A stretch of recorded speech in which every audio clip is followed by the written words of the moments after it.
everyone, welcome to Otaku Saga. I'm DK. I'm Rizzo. And I'm Zero. And today in Anime Reaction, watch the third episode of Keijo!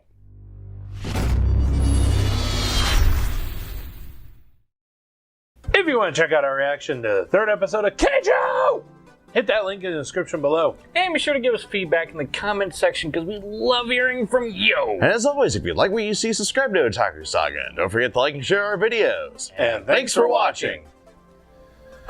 So on this episode of Keijo, we actually... I don't know if I want to call it a flashback or if I want to call the ending scene from the previous episode a flash forward. Because we saw what happened directly after the vacuum butt cannon. It's hard to take it seriously. Whereas at the end of the last episode, we saw like some time after when she got the training suit. And what are you talking about taking that seriously? You should not take this anime seriously. Yeah, but that scene when she was like, you know, in the Dogaza position, begging Ujibe Sensei. Yeah, Ujibe Sensei. It's just like, it's such a serious sounding scene, but at the same time, the dialogue, I want to master the vacuum butt cannon. You gotta respect Lynn's performances and Mabuki Ando's performance there, because they had to say all that shit with straight faces. Can you just imagine that B-roll and just how, you know, filled with snickering it is? Or like, you know, they in Japan the seiyuu record like in a big group in a room. Oh, Can God. you imagine being in that room and just trying to keep a straight face? Just trying to keep it down. This is ridiculous. Oh, you're right. Like, that's some fucking professionalism right there. You have the most ridiculous fucking stupid ass lines to say. Good luck. Well, to be fair, there have been many times on our show where we're like... And we flub lines a number of times, or we end up saying a line and then laughing way too hard about it, and we have to refilm it, like or especially in the intros. You know, we've done that. We'll put up a B-roll of sometime. So I mean, that's just showbiz. Yeah. You get the audience definitely gets the best out of performances, you know? Well, there's a reason why they typically record over and over and over. Yeah. Yeah. And eventually they'll get a straight-faced response. Well, like, you can actually look up a lot of blooper reels for English dub for anime on YouTube. Oh, there we go. Don't know if any of those people actually, you know, are supposed to post that stuff, but like, there's a bunch of times. Obviously, American studios do it differently. It's always just one actor in the studio by themselves saying their lines. But like, there's some where oh, what was the one I was watching? I think it was the blooper reel for Ouran High School Host Club, and I can't remember which character it was, but somebody just kept, like, there was a line that was really hard to say, and so the guy just literally like repeated himself like 10 times in a row and went, "Was there one there that you could use?"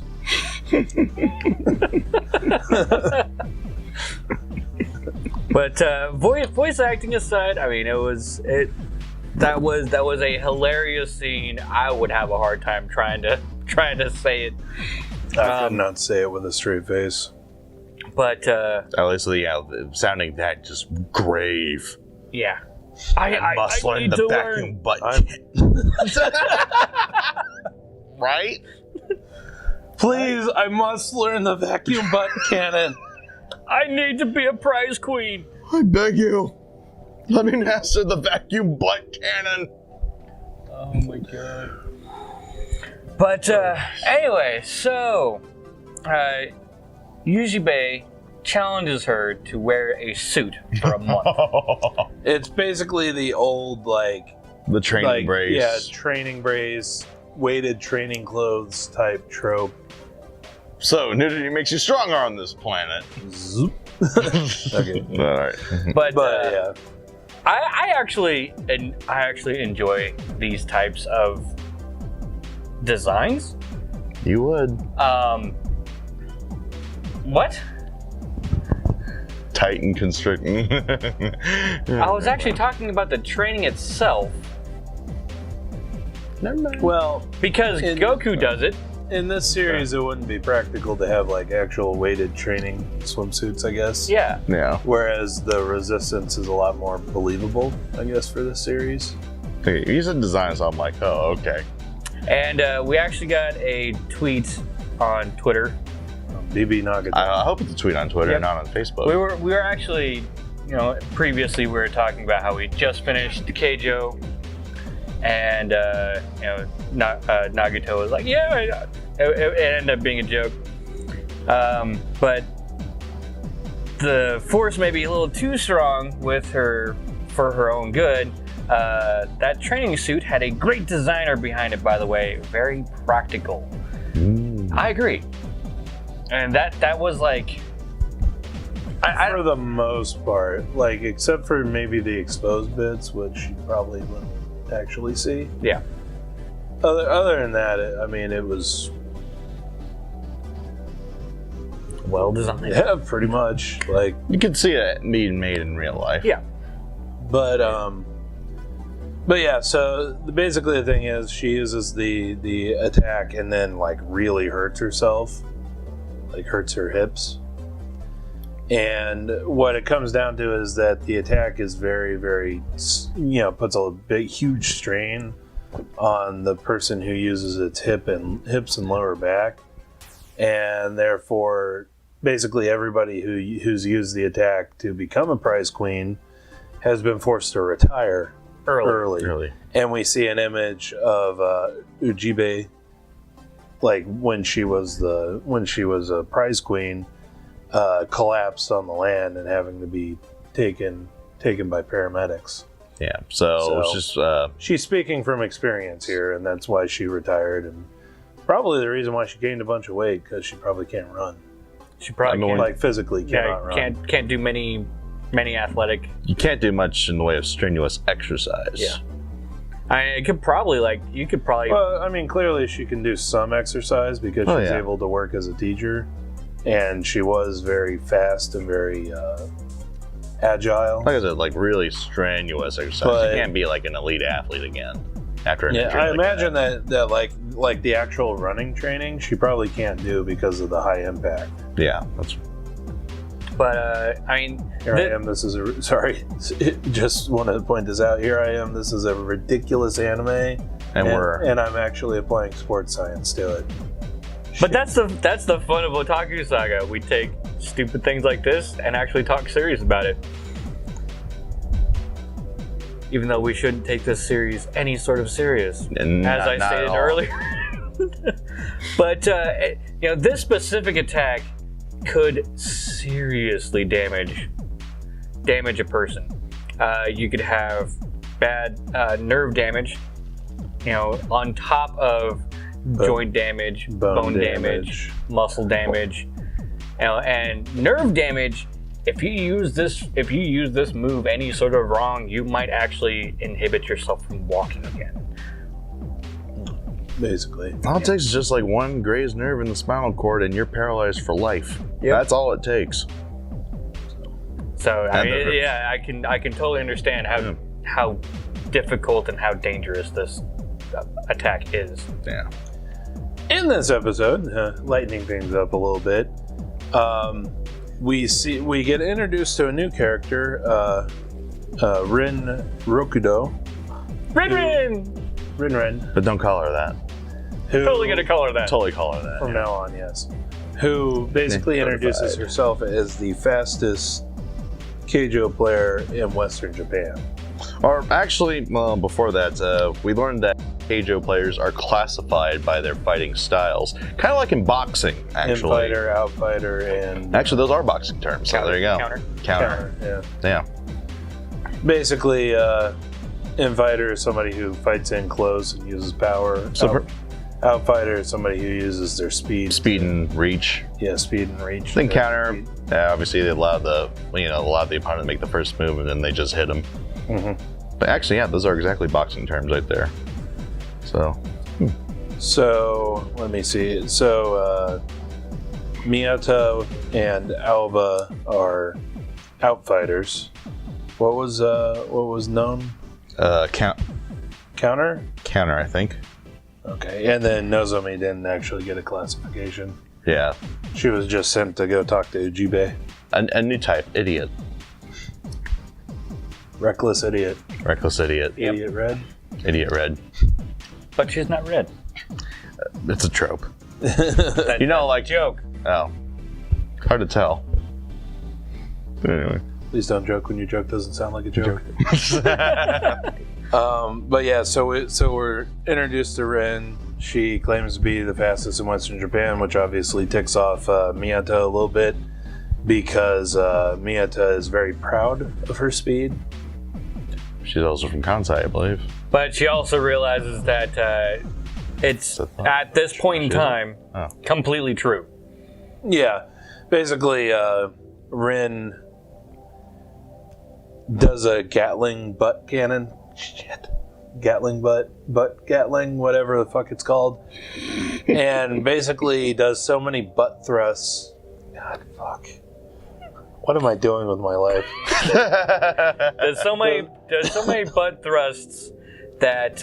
Well, it does them so fast that they can't count them. Yeah. She does like 30 in the space of like a second. and no then one runs runs across the room and Starts groping known. yeah. To passing out with her fast-moving hands. Impressive. Anyway, I also like the freaking fold up cat ears. Right? It's not cat ears, it's just her hair, but it just so happens to look that way. Convenient. yeah. My new favorite. I do like her character design a lot. If I was to get a figurine, I would probably get her. But in that same scene, we also learned that there is an upcoming, what was it, Class change race? Yeah, class changing race. I don't know why they call them races if they're just like fighting to knock each other off the platform, but Basically what it is that the elite class and the regular class are put together and they're sorted into groups with 3 regular class people and an elite class person. If a regular class person beats the elite class person, then I assume that they trade places. Ooh. there's a lot at stake here. Yeah, that's what I assumed anyway. Or at the very least, the regular person can advance to the elite class. Yeah. Well, usually in these sorts of things, it's like there's only so many spots that they make available in the elite class. It's kind of like, well, I'd draw the parallel to it again, but Baka and Test with the class war. Mm-hmm. But, yeah. So, for the whole month leading up to that, Nozomi has to wear that training suit. The UTM, I forgot what the M stands for, but yeah, Ujibe's training, I don't know, masochist swimsuit. Maliot. Yeah, Maliet. Maliet. But during that month, we also see Miyata trying to train her Gatling butt. And she stumbles upon the V for victory technique. I mean, the W acceleration. I think that's what she called it at the end. So it's a W. I don't get that. Does not compute. V, I can see. V, definitely. But, yeah, basically she pulls her swimsuit up tight to help tighten everything down there. I'm not sure exactly. It might explain it in the next episode because that's kind of where we left off. We also see Alba getting info on everybody in their class by doing massages because she has the magic touch. Yeah, but she can actually find out where the muscles are most tense, so she knows that's where they hit from, more or less. That is impressive. At first, She was attempting to do it while in the hot tub. Right. Adorable little pervert. Hey, what are you doing? She is adorable. She is my favorite character. Truth be told. She's probably my favorite character. Yeah. But yeah, that's where we leave off. We get the, The class changing race. We do see how everybody's split up. I can't remember exactly which groups everybody are in, but Miyata's going up against Rin. yep. That's kind of, I think, the big thing right Miyata's now. going up against Rin and 2 red shirts. 2 jabronis. Yeah. So, yeah, that's where we leave off. If you want to check out our previous episode or previous episode's reaction to Keijo, go ahead and hit this link. And here's a podcast where we talk about all the anime that we're watching this season. If you want something different, check out OS Gaming, where we just uploaded the first episode of Rizzo's playthrough of Tales of Hysteria. And if you'd like to help support us, go ahead and hit this link. It'll take you over to our new and improved Patreon page. But let us know what you thought of the anime and what you thought of our reaction in the comment section below. Yeah, thumbs up if you like it, thumbs down if you don't. But that's going to do it for this episode of Anime Reaction. As always, I'm DK. I'm Zero. And I'm Rizzo. See you next time.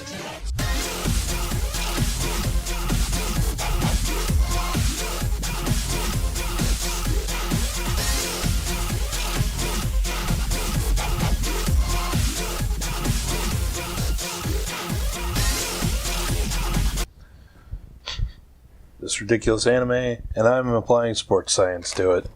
What is wrong with you? Where did I go wrong in my life? I'm sorry, Mom. I'm sorry, Dad. Well, I think I'm not. Technically, I think you'd have me to blame for that then.